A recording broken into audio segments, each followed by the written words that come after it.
आनंद प्रकाश पांडे के पास आपको लेकर चलते हैं। देहरादून ये कार्यक्रम जो है समाप्त हो चुका है, लेकिन मंच पर अभी भी नेता मौजूद हैं। आनंद, जरा तस्वीरें दिखाइएगा और बताइएगा इस वक्त क्या चल रहा है वहां। देखिए, मुख्य मंच तो सौरभ बताए खाली हो गया, लेकिन ये दूसरा मंच जो बनाया गया था विधायकों के लिए और गणमान्य व्यक्तियों के लिए, बीजेपी के नेताओं के लिए, उसमें अभी भी बहुत सारे नेता मौजूद है। और आपको मैं बता दें, कैमरे में भले न दिख रहा हूं, लेकिन यहाँ पर हमको लौकेट चटर्जी दिखी, हमको कैलाश विजयवर्गीय दिखे, इसके अलावा तेजस्वी सूर्या जो कि बीजेपी युवा मोर्चा के राष्ट्रीय अध्यक्ष है वो दिखे। और ये जो आप जो भीड़ देख रहे हैं, ये सब लोग प्रधानमंत्री नरेंद्र मोदी को देखने के लिए जो हेलीपैड की जो बाउंड्री बनाई गई है उसके पास खड़े हैं और प्रधानमंत्री को फिर से देखना चाहते हैं। और एक कौतूहल जो होता है वो देखा जा रहा है और ये इंतजार किया जा रहा है कि एक बार प्रधानमंत्री नरेंद्र मोदी यहाँ से निकले तो उसके बाद ये जो बाकी जो यहाँ पे नेता और जो विधायक और जो कार्यकर्ता वो यहाँ से बाहर जाएंगे। लेकिन आपको बता दें कि अब से कुछ देर में आपको बता दें कि योगी से जब योगी आदित्यनाथ मंच पे थे तो वहाँ संतों का जो मंच है वहां से उनको हाथ हिलाया गया। तो बिल्कुल, आप बने रहिए आनंद, हमारे साथ अभय भी जुड़े हुए हैं। अभय के पास कुछ ताजा तस्वीरें। जी अभय। शपथ समारोह के बाद आप सामने देख सकते हैं सीधा जो यहाँ पर एक मंच बनाया गया है साधु संतों के लिए, सीधा साधु संतों से मिलने के लिए यहाँ पर पहुंचे हैं। तमाम साधु संत जो हैं वो हरिद्वार से शपथ समारोह के लिए यहाँ पर अतिथि के तौर पर बुलाए गए थे, जिनका सबसे पहले पुष्कर सिंह धामी ने शपथ लेने से पहले उनका आशीर्वाद लिया। और शपथ समारोह अब जब समाप्त हो गया है उसके बाद साधु संतों से मिलने के लिए योगी आदित्यनाथ जो है वो मंच पर पहुंचे हैं और साधु संतों से इस वक्त बातचीत कर रहे हैं। तस्वीरें आप देख सकते हैं। बोलेंगे तब ये तस्वीरें हम देख रहे हैं और योगी आदित्यनाथ जो खुद भी इसी संत समाज का प्रतिनिधित्व करते हैं, सरकार में एक बहुत महत्वपूर्ण अब उनकी जिम्मेदारी है मुख्यमंत्री के तौर पर, वो भी शुक्रवार को शपथ लेने वाले हैं। और कुछ इसी तरीके की तस्वीरें हमें उस दिन भी देखने को मिलेगी, क्योंकि जो इकाना स्टेडियम में भव्य समारोह होने वाला है और जो न्योता भेजा जा रहा है उसमें संत समाज के भी बहुत से लोगों को, प्रबुद्ध जनों को न्योता भेजा जाएगा। महंत खुद भी महंत हैं, नाथ संप्रदाय से जुड़े हुए हैं योगी आदित्यनाथ। आज वक्त साधु संतों से मुलाकात कर रहे हैं देहरादून में, और जितने बड़े आध्यात्मिक संत हैं, साधु हैं, गुरु हैं, वो सब यहाँ आमंत्रित किए गए थे। तो इस वक्त उस मंच पर योगी आदित्यनाथ पहुंचे हुए हैं और सामने आप देख रहे हैं बहुत से बीजेपी के कार्यकर्ता और आम लोग जो इस शपथ ग्रहण समारोह में शामिल होने के लिए आए अभी भी मौजूद हैं। प्रधानमंत्री जा चुके हैं मुख्य मंच पर। जितने बीजेपी के बड़े नेता थे वो भी वहां से अब जा चुके हैं। और ये उस वक्त की तस्वीर है जब शपथ के बाद टीम धामी आप कह सकते हैं वो प्रधानमंत्री के साथ वहां पर मौजूद थी। अब ये देखिए, थोड़ा नजदीक से तस्वीर आई, योगी आदित्यनाथ मिल रहे हैं साधु संतों से।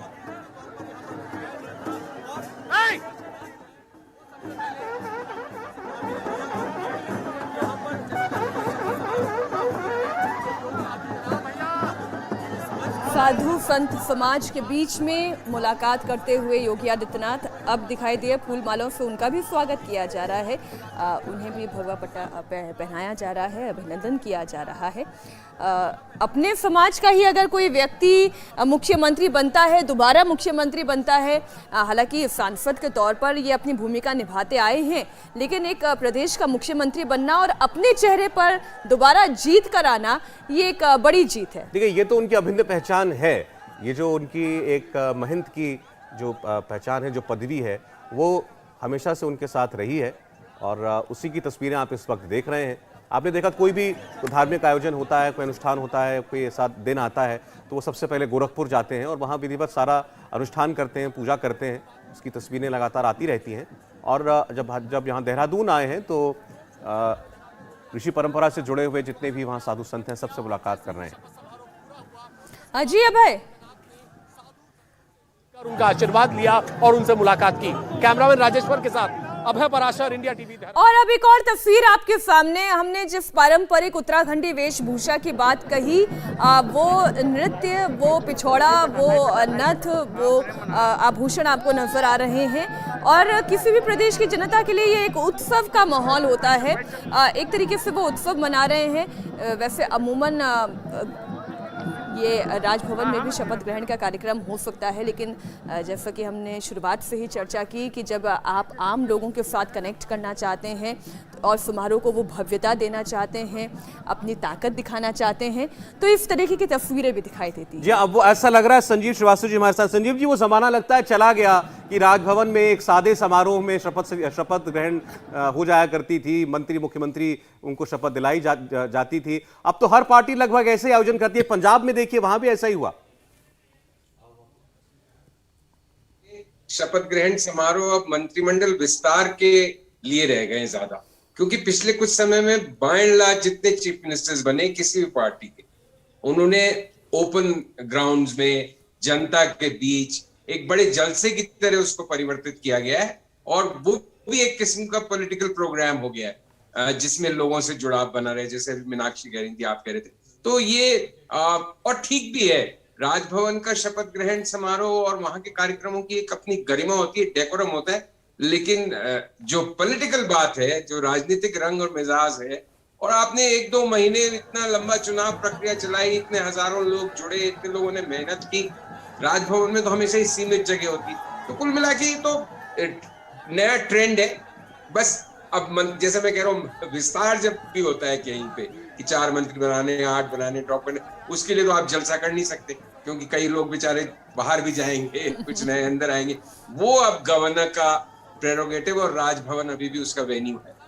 अब हम कुछ चुनौतियों की भी बात कर लेते हैं। रोहन भी हमारे साथ स्टूडियो में मौजूद हैं। रोहन, चुनौतियां क्या क्या सामने आने वाली है, क्योंकि दो का जिनका जिक्र अभी सौरभ ने ही किया, कि एक तो यूनिफॉर्म सिविल कोड की बात है और दूसरा जनसंख्या नियंत्रण की बात है। जनसंख्या नियंत्रण को लेकर जब भी चर्चाएं आती हैं तो संत समाज में भी, हिंदू समाज में भी एक बहुत बड़ा धड़ा एक ऐसा है जो इसे लेकर अपनी राय अलग रखता है। अब उत्तराखंड जैसे राज्य में, जहाँ पर हिंदू कम्युनिटी, जहाँ पे संत समाज की अपनी एक अगर हम ये कहें कि डोमिनेंस है, वहाँ पर जनसंख्या नियंत्रण को लेकर बात करना क्या इतना आसान रहेगा? बिल्कुल। मैं कहूँगा मीनाक्षी, जिस तरीके से पुष्कर सिंह धामी ने एक रिस्क भी लिया और एक मैसेज भी दिया था चुनाव से 2 दिन पहले, सिर्फ 2 दिन पहले ये बोलना कि यूनिफॉर्म सिविल कोड, क्योंकि एक ऐसा सब्जेक्ट है जो सेंटर के पास में भी है और उसका जो रणनीति है वो आप स्टेट में भी तय कर सकते हैं, यूनिफॉर्म सिविल कोड। और उसको जब आपने अनाउंसमेंट किया तो मुझे लगता है कि जितना भी लोगों में शायद एक थोड़ा सा सरकार को लेकर 3 बारी मुख्यमंत्री बदलने के कारण जो गुस्सा था, वो वहीं पे ही खत्म हो गया था जब आप इतना बड़ा कदम उठाते हैं और जिसकी अनाउंसमेंट करते हैं। आप कह रहे हैं उत्तराखंड के लोगों के बीच पॉपुलर हुआ ये मुद्दा बहुत ज्यादा, क्योंकि देखिए यूनिफॉर्म सिविल कोड, चाहे वो मैरिज को लेके बातें हो, डिवोर्स को लेके बातें हो, या प्रॉपर्टी इनहेरिटेंस को लेके, अगर आप इन तीनों मुद्दों पे एक मैसेज दे देते हैं कि आपका स्टेट लेजिस्लेटिव असेंबली उस कॉन्स्टिट्यूशन के तहत लॉ को लेके आएगा, तो वो सेंटर का सब्जेक्ट भले ही हो, लेकिन क्योंकि स्टेट ने अनाउंस कर दिया उस लॉ को लाना, और उन्होंने ये भी अनाउंस किया कि वो अपने एडवोकेट जनरल एजी से संपर्क करेंगे जैसी ही सरकार बनती है कि किस तरीके से यूसीसी को स्टेट में अनाउंस किया जाता है और इंप्लीमेंट किया जाएगा। वो मैसेज एक बहुत महत्वपूर्ण मैसेज था जो उन्होंने उत्तराखंड की जनता को उस समय दिया 2 दिन पहले। और एक मुख्यमंत्री की हैसियत से जब आपके पास ये बयान जाता है, ये भाजपा के कोई विधायक बयान नहीं दे रहे थे, मुख्यमंत्री ने खुद ये बयान दिया और खुद निर्णय लिया कि यूसीसी को वो पहले स्टेट में, और पहली ऐसी स्टेट है जो कि इंप्लीमेंट करेगी, वही एक बड़ा महत्वपूर्ण निर्णय था। जिस तरीके से मैं कहूंगा कि योगी आदित्यनाथ ने भी सरकार आने से पहले कहा था कि वो लव जिहाद और एंटी रोमियो फोर्स को लेके आएंगे, उन्होंने अपना निर्णय पूरा किया कार्यकाल खत्म होने से पहले, पिछली सरकार में लव जिहाद पे बिल लाए। तो यूसीसी का बिल लाना ही अपने आप में एक मैं कहूंगा भारत में बड़ा एक महत्वपूर्ण निर्णय और कदम है। संजीव जी, आप क्या कहेंगे? ये विषय जो थे केवल चुनाव से पहले कहने के थे, भावनात्मक मुद्दा बनाने के लिए थे, आपको लगता है बाकी इस पर उत्तराखंड में कदम बढ़ाए जा सकते हैं? नहीं, मैं इतना निश्चितता के साथ ये बात नहीं कह सकता, लेकिन मुझे नहीं लगता कि कोई राज्य सरकार या राज्य विधानसभा यूनिफॉर्म सिविल कोड का कानून लागू कर सकती है। तो एक सेंट्रल सब्जेक्ट है, जितनी मेरी जानकारी है, इसको आप और क्रॉस चेक कर सकते हैं। वो एक पॉलिटिकल स्टेटमेंट था, और वो एक पॉलिटिकल स्टेटमेंट था। उत्तराखंड एक ऐसी स्टेट है जहां अल्पसंख्यकों की भाई यूनिफॉर्म सिविल कोड की सारी मेरिट्स के बावजूद, यूनिफॉर्म सिविल कोड भी एक राम मंदिर, धारा 370 जैसा मुद्दा बना, एक हिंदू बनाम मुस्लिम का। तो वो एक स्टेटमेंट, पॉलिटिकल मैसेज दिया गया था लार्जर कॉन्स्टिट्यूएंसी को, हिंदू कंसोलिडेशन के लिए शायद, क्योंकि उत्तराखंड में तो कोई बहुत ज्यादा मुस्लिम पॉपुलेशन है नहीं जितनी में। नहीं, लेकिन इसको इस बार मुद्दा बनाया जरूर गया था। जब वो तो- मुस्लिम यूनिवर्सिटी वाला मामला उठा, एक कांग्रेस जी, के कांग्रेस और जो पार्टी के दूसरी नेता ने बात है कह ना- दिया कि मेरी बात हो गई है, हरीश रावत जी ने कह दिया कि हम एक मुस्लिम यूनिवर्सिटी बनाएंगे। बीजेपी ने मुद्दा खूब उठाया था, खूब घुमाया था, और उसके बाद ये यूसीसी का मुद्दा सामने आना। तो सवाल यह है कि ये सब चुनाव से पहले बस कैंपेन के नारे थे या ये हो सकते हैं? आज प्रमोद सावंत को आपने देखा मंच पर थे, गोवा के मुख्यमंत्री। गोवा में यूनिफॉर्म सिविल कोड लागू है, लोग पूछते हैं अक्सर कि ये काम फिर बाकी राज्यों में क्यों नहीं हो पा रहा है? हर्षवर्धन जी। नहीं, मुझे लगता है कि गोवा में यूनिफॉर्म सिविल कोड नहीं लागू है, और ये थोड़ा सा आश्चर्यजनक है, चूंकि धामी जी ने भी कह दिया, राज्य जो इंडियन कॉन्स्टिट्यूशन है उसके मुताबिक यूनिफॉर्म सिविल कोड तो सेंटर ही लेकर आएगा।